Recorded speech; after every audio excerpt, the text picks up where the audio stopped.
Hello and welcome to this week's Market Outlook. This is Jeff Bish, president of MarketGauge.com, filling in for Keith.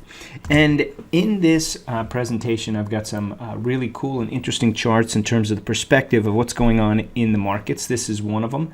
I'm not going to give away what this is, but you can tell that this goes back to 2000. And just this year, we have turned up from a trend line that has lasted that long. Now, we'll get into this shortly, as well as what the industry groups are doing, some other key relationships in the market, and of course, our market internals. But before we get into all that, I want to make sure that if you're just finding us on YouTube, that you subscribe to our channel. Also, please know that we have more of these videos at marketgauge.com/tutorials, and we put out even more information on Twitter if you follow us at Market Minute and at Market Gauge. If you're seeing this on Facebook, don't forget to like us. And finally, make sure you're watching this in HD. There's a setting in the lower right-hand corner which will make everything a lot clearer. All right, so I'm going to come back to this chart because before we get to this chart, we want to just get a basic understanding of what we're after in the market here.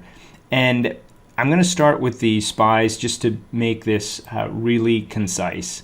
The blue lines on my charts are the 50-day moving average. The green lines are the 200-day moving average. And we're looking at this point to try and figure out whether or not this pullback that we've had for the last, roughly 3-4 weeks, which initially last Friday started to bounce off of the 50, rallied for the first 2 days of the week, and then retail earnings came in much lower than expected on several companies. And that was a key determinant in driving the market right back down to that, what I refer to as the May 6th low, and in this case, below the 50-day moving average. Now, the key thing to watch in the markets right now is whether or not they break this 50-day moving average. And whenever we get to a 50-day or a 200-day moving average, there's a couple of things we want to assess. And one is how strong the market is or how weak the market is as it approaches that level. The reason to do that is because if it's strong, then the bounce is more likely and the bounce could be substantial. If it's weak, then the break could be substantial. However, if it's really weak, it could be oversold enough so that if the price action holds up, it's a good move up. So right now we're going to assess that. Before we get to even looking at the underlying factors of the market, we like to look at the market watch, as we call it. SPYs in the upper left, Qs in the upper right. Shouldn't be VIX here. I'm jumping ahead. Diamonds in the lower left, and IWMs in the lower right. Now, another interesting kind of big picture trend line here on the charts is this trend line in IWMs, which goes back down to the 2015 highs, and it lines right up with the 200 in the IWMs, and it looked like we were going to break it, and now we've pulled back into underneath that trend line, so that's not good. But the 50 was right there, so if it could bounce back up here, this is a pretty major break and change in momentum in IWMs. However, IWMs still have the same question that the other indexes have, which is it going to hold this critical swing low at the 50-day moving average? So the first thing we want to take a look at is whether or not all four of these things are doing the same thing. And as it turns out, 3 out of the 4, although questionable now after Friday, are holding right at that 50 level. I say questionable because the Dow actually closed below its swing low by a few pennies on Friday. So that is the worst of these three, SPY, Diamonds, and IWMs. Qs, on the other hand, as we talked about last week, broke the 50, are under the 200, have been for several weeks. So the rally we saw in the other indexes just brought the Qs right back up to their natural point to roll over. So now they've started to roll over. The irony of it is that the Qs, while rolling over, have actually held up better relative to their May 6th low than the other three. All right, so as we go into this week, a break of the 3 stronger indexes relative to the 50-day moving average would be a decisive, very negative development in the market. Even if the Qs don't break their lows, we're going to have to anticipate that further downside should be expected. Right now, we always want to be trading the price action, not the derivatives, not the volume, not the market internals. So we're going to trade the price action. If you're a member of Mish's Premium Service, if you're a member of MMM Advantage, if you're a member of Trading Essentials, all of you either have received or will receive at the same time this video goes out your weekly mentoring video, and I spend a fair amount of time going through all the iterations of how to basically trade this line. It could be a head fake for one day and go right back up. At this point, by the time we're done with this presentation, you'll probably agree with me that if we break here, a quick head fake is probably a little optimistic, but you have to watch out for it.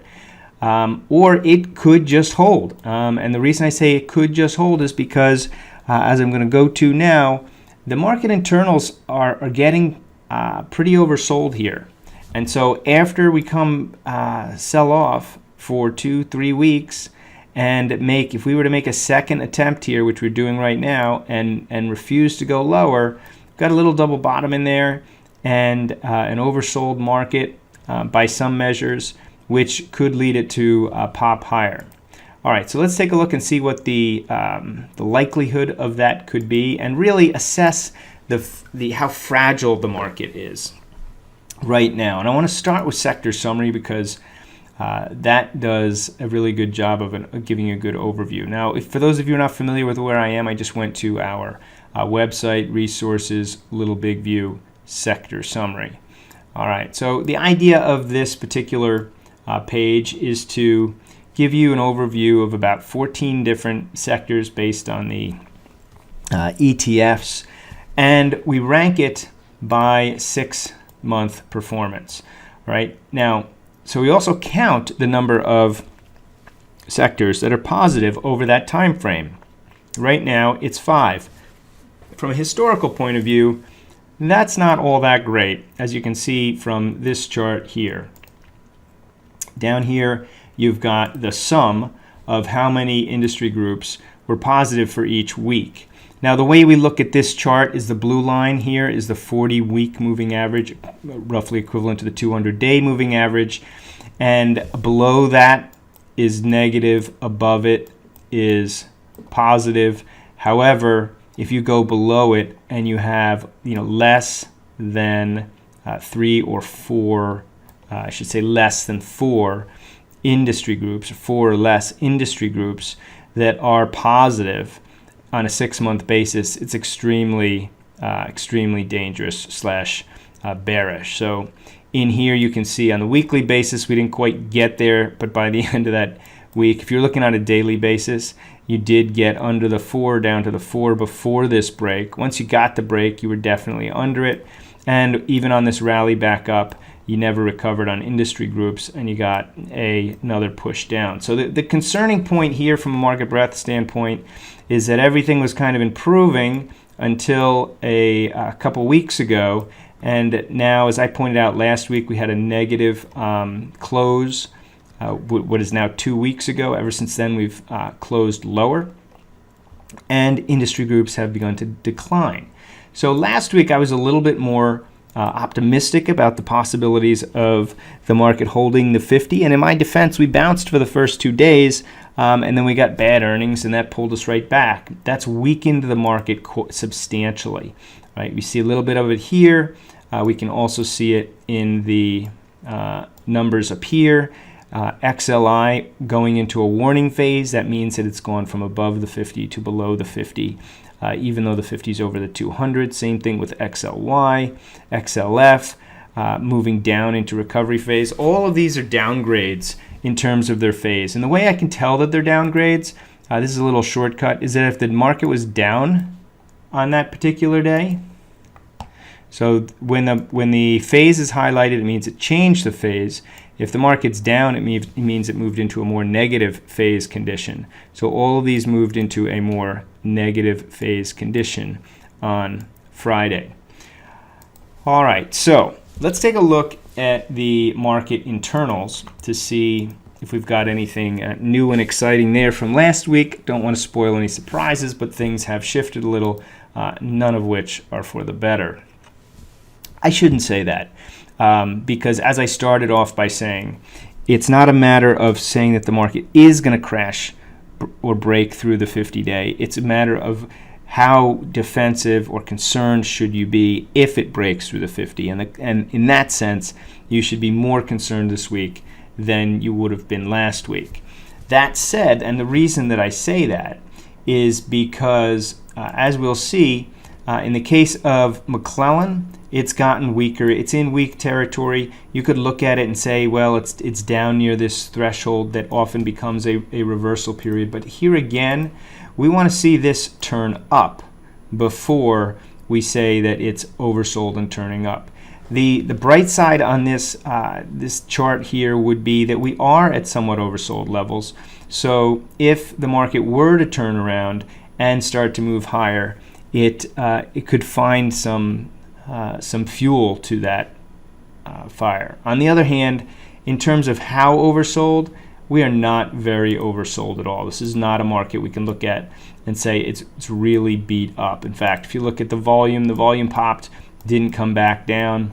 McClellan did come back down, but it's still at a relatively high number for oversold if you look at historicals. And if you go look at the longer term historical chart that we also have on the same page, you'll see this is not very oversold. It's just at a oversold area in a bull market, which you could argue we are in right now.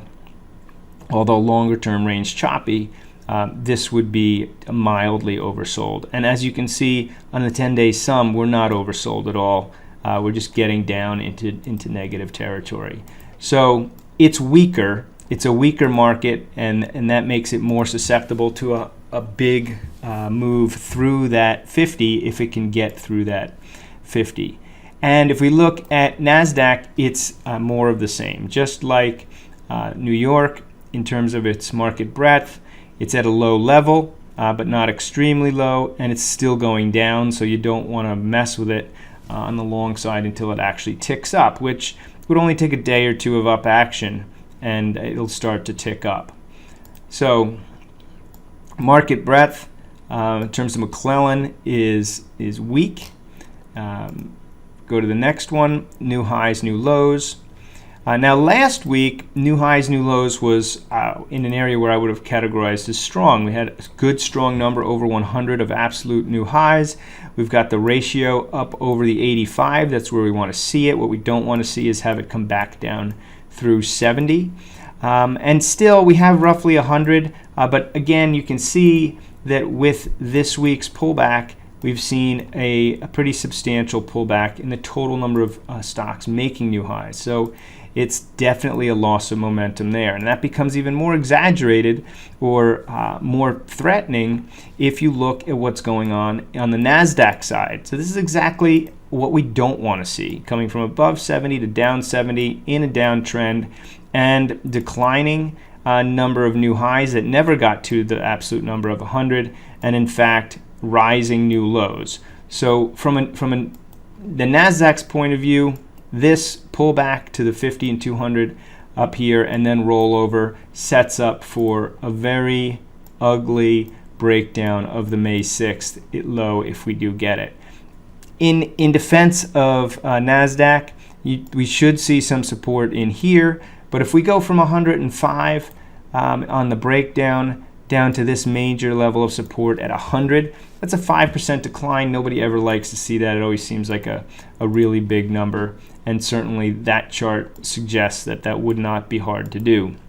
Now, if we look at the sentiment side of things as measured by VIX, VIX has been relatively muted. It's not elevated, and it's pretty much gone sideways.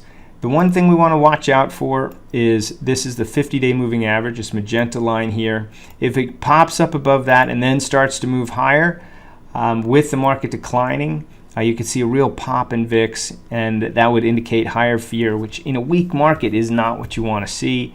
Again, it all comes down to the level of danger. On the flip side, if we just pop and then reverse, you've got these bands here that often indicate over, in this case, would be oversold. That said, it has to come back into the band before you start thinking that maybe it's run its course. So one last chart again with respect to VIX, and this one too is going to suggest been here for a while, and nobody seems to be all that concerned about it.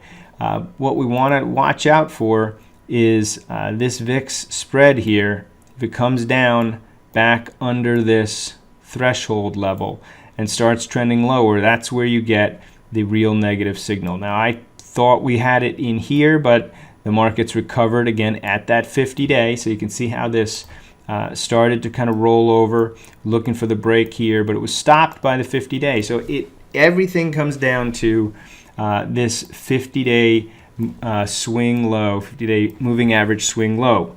Got to break it decisively. If we do, then all these internal factors will kick in as it being a very high danger point to break. All right, so we started with some of the industry groups, but let's go look at some of the industry groups in a little bit more detail. All right, now normally I would just take you to the modern family, our 6 basic looks, and I take a look at it as I did last week with our triple play indicators in here. And if we look at it that way really quickly, you can see if we start with XRT, the start of the week.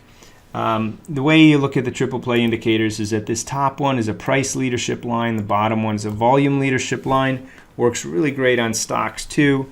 The volume in the ETFs, I always give a little grain of salt, look at with a grain of salt, because volume in ETFs, I'm never really convinced that that's really true supply or demand for the actual underlying stocks. That said, it does seem to work pretty well, and the price absolutely is critical. So on a simple analysis of this, you want to have the blue line over the red line, and that means you're rising in your leadership rank, and it means that whatever that instrument is a leader. Now, if it's above it, it's leading down. If the blue is below the red, if the blue is above the red, that particular instrument is a leader on the upside. If the blue is below the red, it's a leader on the downside.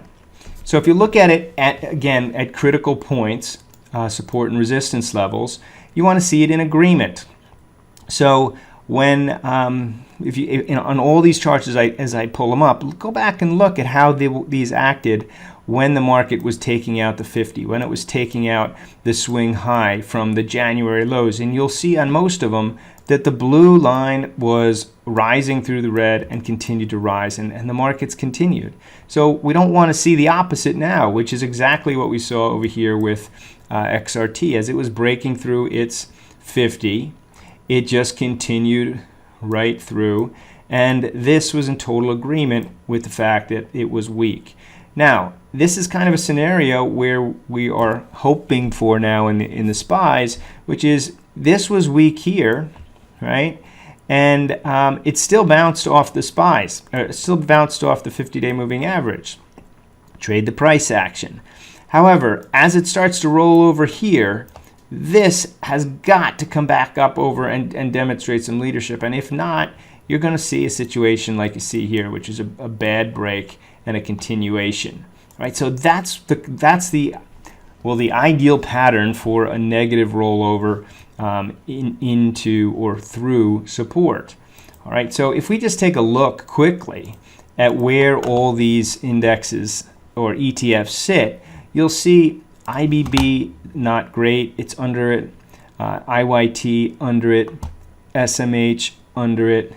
KRE under it. IWM right at it. I don't think we're there yet. Here, let's pull. No, under it. All right. So let's take a look at these in a little bit more detail and look at some of the other ETFs that are leading. So to look at them in a little bit more detail, I've got another setup. this setup is relatively new because we just released to the public our real motion indicator, which is completely different in its calculation and its measurement than triple play, but its objective is the same.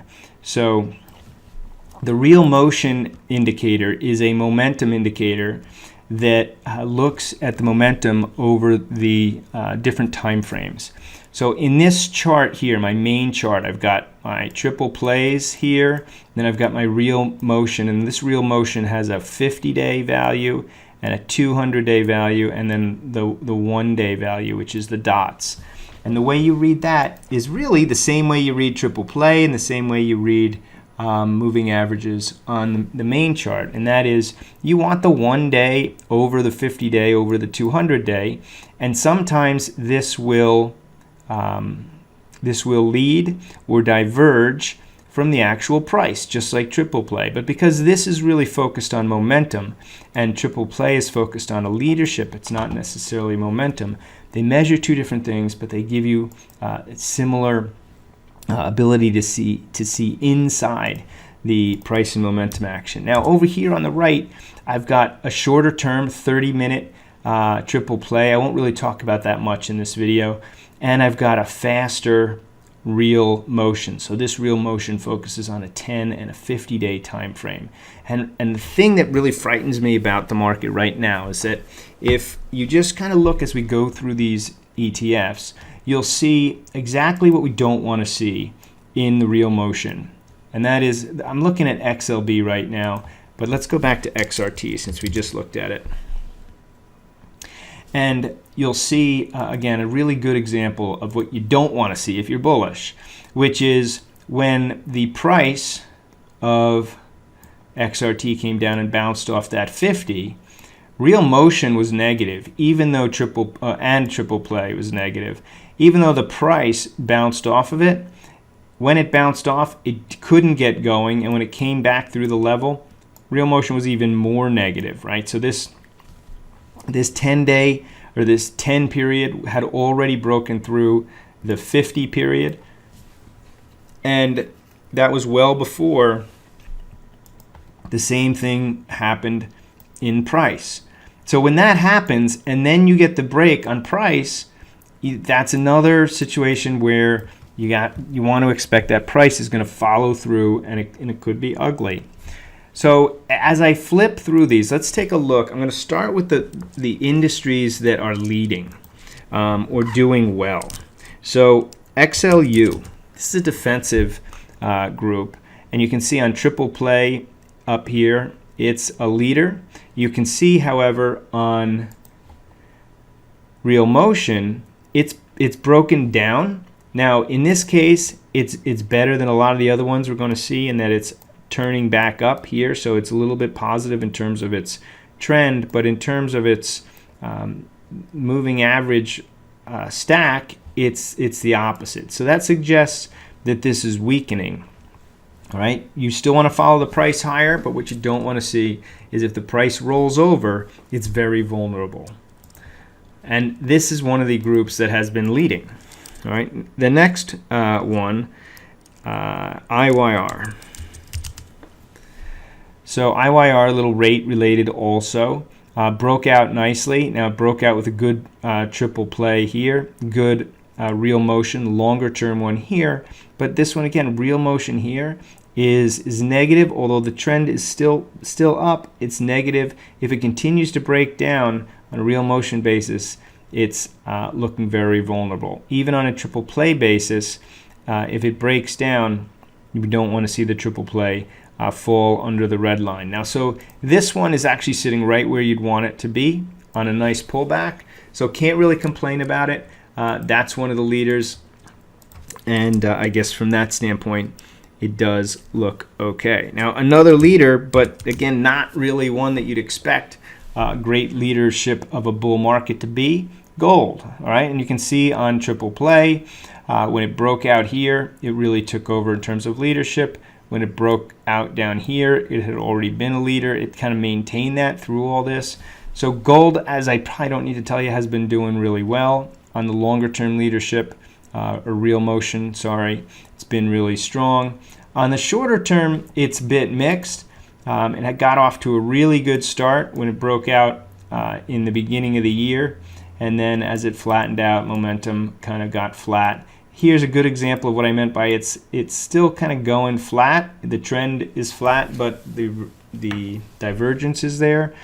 Now coming back here, it could flip and really push for another leg higher, but this is not what you want leading the market.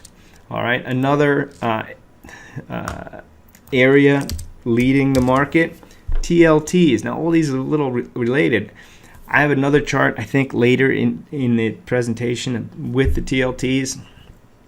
This is not what you want to see leading the market, especially when TLTs are not rallying because the Fed's announced another round of QE, in which case stocks would like this. This, to me, is a flight to safety. This is fear. This is fear we're not seeing in the VIX yet, but this is not what you want to see in TLTs, and you can see it on the triple play, and you can also see it in the real motion as real motion goes from kind of being weak or weakening, I should say, to now confirming that breakout on the faster real motion. You can see it's turning up.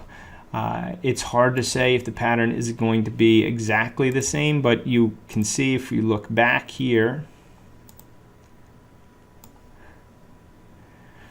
that the chart, and again, this is momentum here, the chart in here before we kind of took off here is looking very similar. Tell me if I'm wrong, very similar to in here. Now, it was flipped over, so this is more positive here than back here, but the direction is up. It's confirming this break back over the 50. So if this thing continues to move higher, it's definitely got the momentum behind it. And that is just not good and not a good sign for stocks. All right, again, all this could flip really quickly, and you'll know this key level up here is a key one to watch. It's around 130, yeah, we're on 133, key level to watch in TLTs. So some of the groups that are concerning are the oil groups. So XLE, which had led the market, helped the market out as it rallies off of the lows, again, has started to look weak. So when XLE came up through its 50, its triple play, while not great, had been indicating positive. Its real motion was indicating positive. Its short-term real motion was really positive. See how this is completely the opposite down here than what we're seeing here. Even before the market broke its 50, this was already flipped and on the positive side. Same with triple play. Now, triple play is questionable here. It's not so questionable here. What does this mean? This means that if this breaks back down under the 200, does not look it's just going to look very vulnerable. And furthermore, if you look at OIH, it's already done it, right? So OIH is under its 50. The triple play actually had broken down before it broke its 200. The real motion has broken down. The longer term real motion hasn't broken down hard. It's just kind of following the price action up here, but it's all in agreement. More or less, and it's down. We've already looked at XRT, but let's take a look at the retails. 3 retailers, right? Got XRT, which has been leading the way down and projecting negative on the market for some time now, but there's 2 other ones to keep an eye on. The first one, XLP, all right, consumer staples. Now, I have argued about this in Mrs. Daily, which I was writing for her this week, which was my argument, or my point was that if XLP continues to rally, you can't be totally down on the consumer. And triple play is telling you that. Triple play is positive. Real motion actually has been positive in terms of recovering. It's not great, right? It's not flipped the way you want it to be, but it's at least positive. Here's the concern. If this is one of the positive groups, and it gets hit with the market getting hit, and XRT is bad too, this could easily become a lead, go from a leader on the upside to, if not a leader on the downside, a not very supportive industry group. So we could lose another group. Now, triple play is not saying that yet, but the price action breaking, it is not good. All right. Now, that's not to say that it's downright negative yet. Again, it's got a lot of support in here. Just want to watch out for XLP. We don't want to lose that one. And these things can turn pretty quickly. So XLY is an example of that. XLY was looking pretty good on this breakout. Triple play looked pretty good. Longer term real motion looked pretty good. Shorter term real motion did not look so good.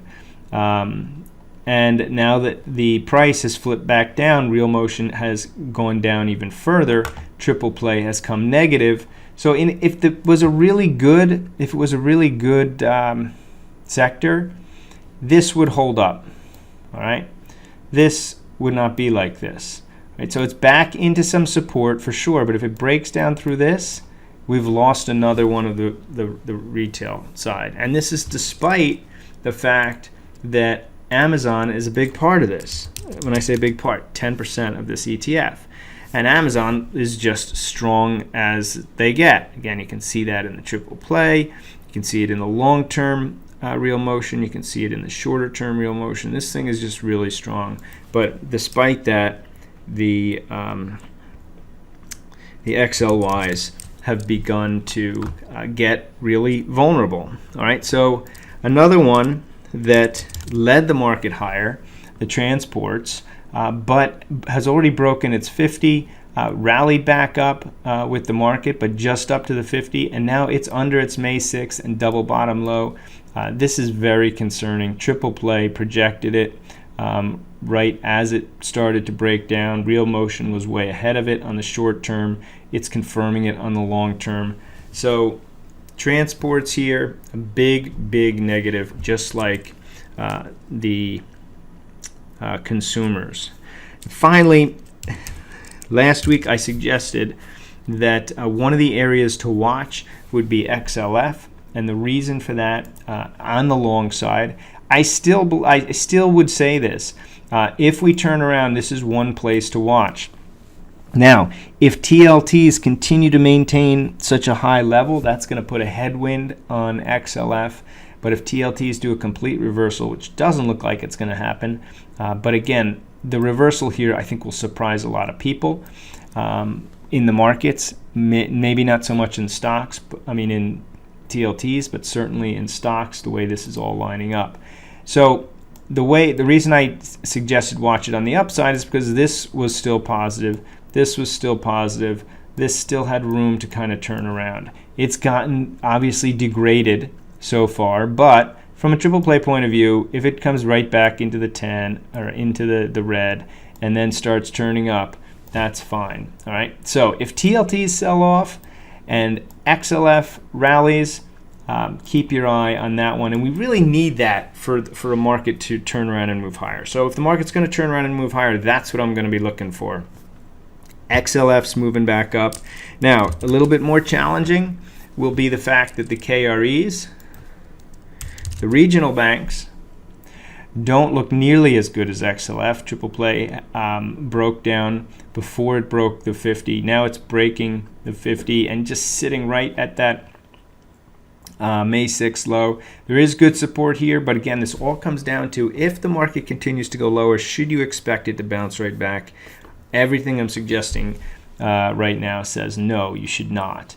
And that's what is most concerning. And finally, XHB, and kind of another measure of the consumer, right? Really not good at all. So triple play has been negative since the break of the 200. Real motion is breaking and confirming it on the longer term one, has been confirming it on the shorter term one, and it's already broken its May 6th low.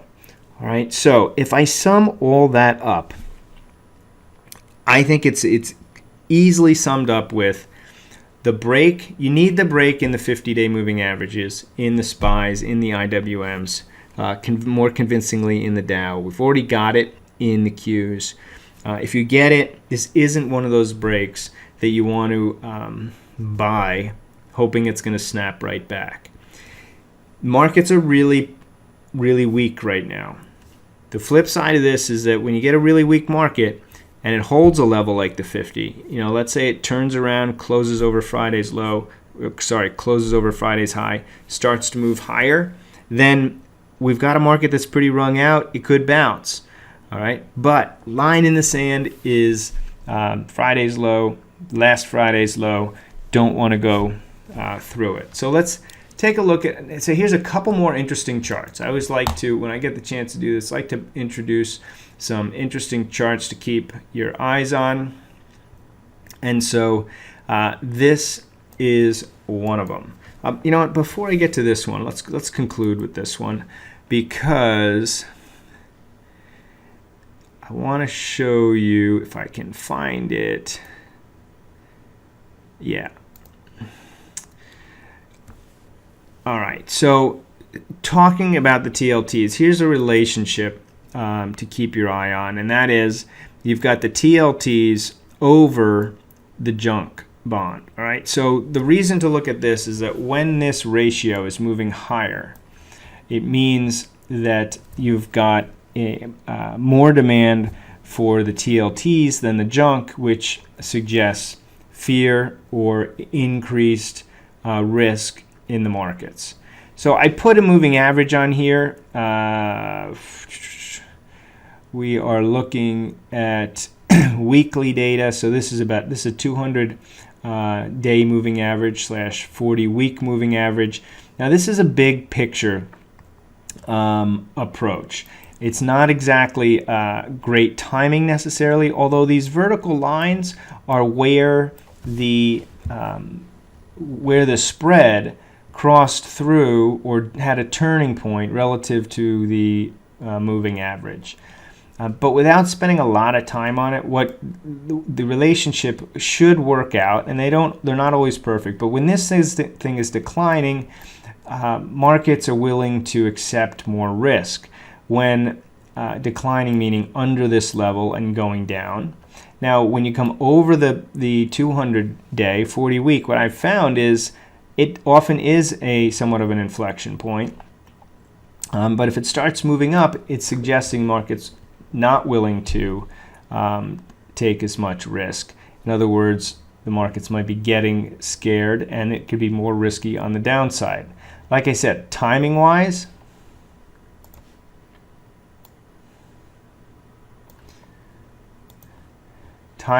it may not be perfect. In this case, we had a rising spread here. But if you'll notice, once it really started to accelerate in here, it's about the end of 2014, and the markets got relatively choppy. Also, from a big picture point of view, you can see that we were kind of going down. We broke the level, and that happened in the beginning of 2014. We got a little bit more run out of the market, but for the most part, it's been grinding higher. And the higher it gets, the tougher the market has become. And you can see when you got an acceleration like this, that's a result or coincident with the market really getting hit. So the question for this is, it's pulled back a little, but if it starts to accelerate to the upside, doesn't look good. And it hasn't really, I would say, broken down yet. All right, I could draw this trend line here and say, let me do it. Draw this trend line here and say it could be starting to break down. And if that happens, that would be great. But that supports what I've said throughout, which is if the market turns higher and you see this start to break, again, this is the TLT over the junk, JNK, that would be supportive of a higher market.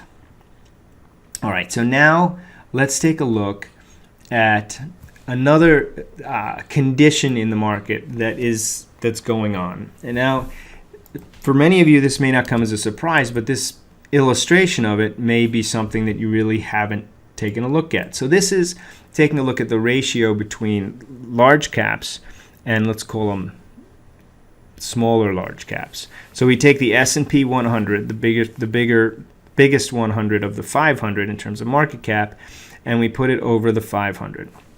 Now, the reason that this is interesting is because typically the relationships you want to look for are that if the market is being held up by a smaller number of big cap stocks, generally not a very good situation, especially if the market isn't making any progress. So if we really take a long-term view of this, and I could spend a lot of time on this, and I don't want to make this video too long, but I want to show you if you go all the way back, 1987. All right, so in this case, the rough rule of thumb would be that if this ratio is going down, the market should go up. It would mean that you've got a broader base of stocks that are going up. It's not being driven by a small group of high cap stocks. So that tends to be the trend here until the early 90s. In the 90s, the ratio starts to pick up. Again, it's not something you watch tick by tick. This is a weekly chart. And then you can actually see that in the late 90s, we had the bubble, essentially. And you can see that the large caps did move higher, and the markets did move higher as well. But what resulted? Okay, what resulted was a massive overvaluation that was driven by relatively few stocks.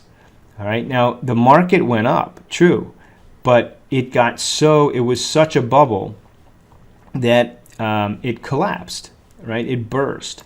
Now, the thing that I want to point out is that at the top, you had a really good example of why this is so dangerous.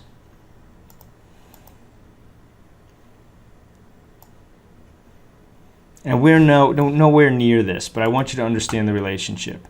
So you can see the relationship takes off, right, and maintains a really high level. But from, let's call it the middle of 99, I didn't draw the verticals, but from the middle of 99 to, I don't know, right here, where it peaks, you have a massive run in this ratio, which means fewer and fewer massive market cap stocks are basically holding the market up, not making any progress anymore, but holding the market up. And when it finally collapses, you get a scenario where just everything goes down. The ratio goes down, the market goes down. And the reason I say all that is because absent that distortion, the pattern that has been true kind of since that got washed out. And so what I've done here is marked this chart in a way you could do with your own chart as well, which is to say, if you've got a trend and you break that trend, I put a vertical line. And the expectation is that when the trend has broken and it's moving down, that should be positive for the market. So if I go back and start that uptrend that was the total bubble at the lows that were 1993, draw the trend line based on the way you would draw a normal trend line, you can actually see that once that whole bubble burst and we broke back down below this uptrend, things started to act more normally, and the markets moved higher as the ratio moved lower. In this case, markets started to move higher. They break the trend here. But again, if you notice, they break the trend here. Markets do move higher, but in the end, they wind up at the same spot. It was not a good. It was a round trip, as they say. All right. Once it then broke, and I'll zoom this up.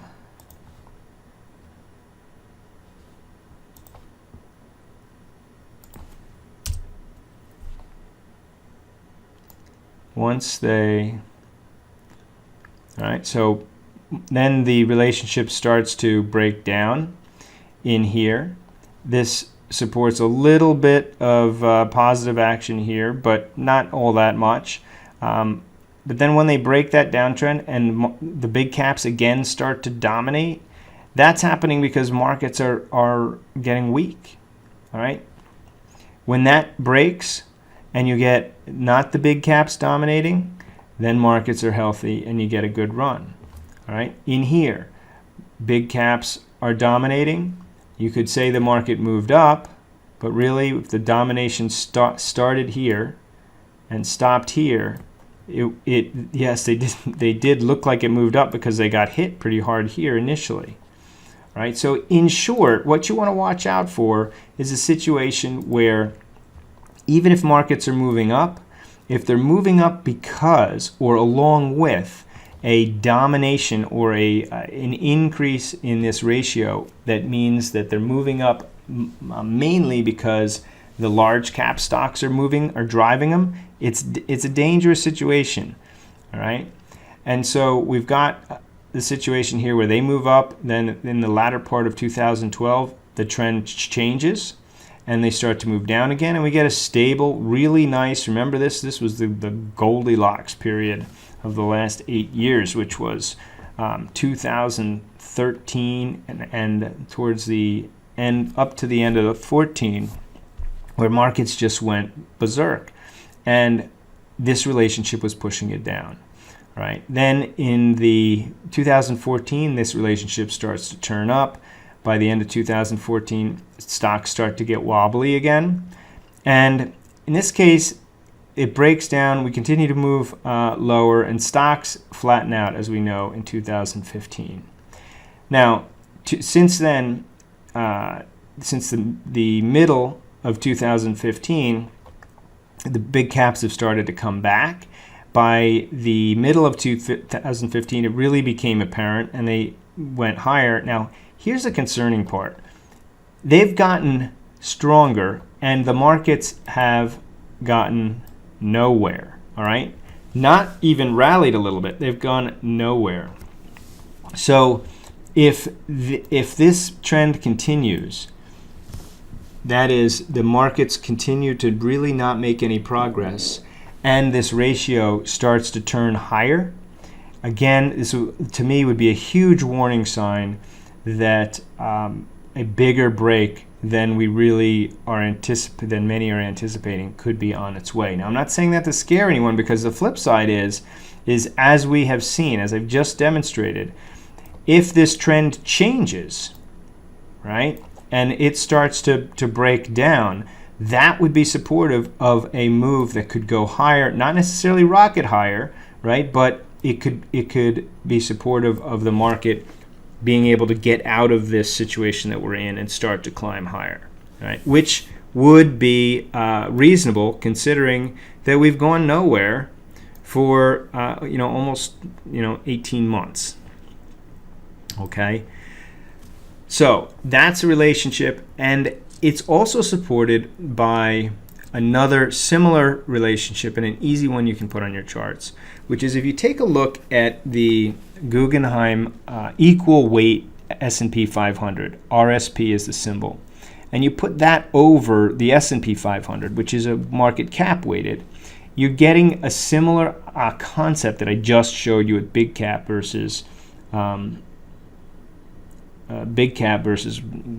medium cap, let's call the S&P 500. Except in this case, you're looking at the S&P 500 and changing the way you're valuing it. So if every stock in the S&P 500 had an equal weighting, what would the market do? What would it look like? So the way this works out is that when your equal weighted index, again, this is a weekly number with a 40-week moving average, again, looking for big picture. When your equal weighted moving average is favored, is doing better, then markets have tended to do really well.